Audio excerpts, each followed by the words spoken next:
ایک بادشاہ کے دور حکومت میں خوب مہنگائی ہوئی۔ عوام بڑی بہادر تھی، اس نے مہنگائی برداشت کر لی۔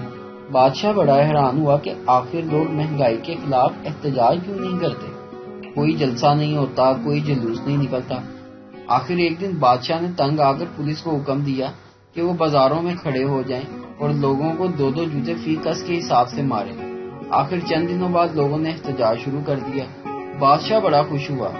پھر اس نے جلوس کے شرکا میں سے ایک وفد سے ملاقات کی اور ان سے ان کا مطالبہ پوچھا تو جواب ملا، بادشاہ سلامت، آپ نے جو پولیس چوراہوں میں کھڑی کی ہے اس سے ہمارا ٹائم بہت ضائع ہوتا ہے، برائے مہربانی ہر گلی کے کونے میں پولیس کی تعداد بڑھا دیں تاکہ ہمارا وقت بچے۔ ایک آدمی کا گزر جنگل سے ہوا تو یہ دیکھ کر حیران رہ گیا کہ بیچارہ شکاری ایک جنگلی ریچھ سے گتھم گتھا ہے۔ کبھی وہ خونخوار ریچھ طاقتور آدمی کو پٹک دیتا اور کبھی وہ جیالہ مرد ریچھ کو پچھاڑ دیتا، مگر شکاری لہو لہان ہو رہا تھا۔ کچھ ہی دور اس شکاری کی بیوی بندوق ہاتھ میں پکڑے یہ تماشا دیکھ رہی تھی۔ آدمی نے عورت سے کہا، آپ اس وحشی کو مار کیوں نہیں دیتی؟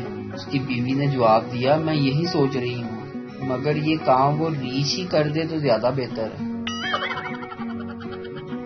ایک صاحب بڑی تیزی سے گھر میں داخل ہوئے اور اپنی بیگم کو کمرے میں لے جا کر بولے، بیگم دروازے اور کھڑکیاں سب بند کر دو، کھڑکیوں کے پردے بھی گرا دو اور لائٹ بند کر دو۔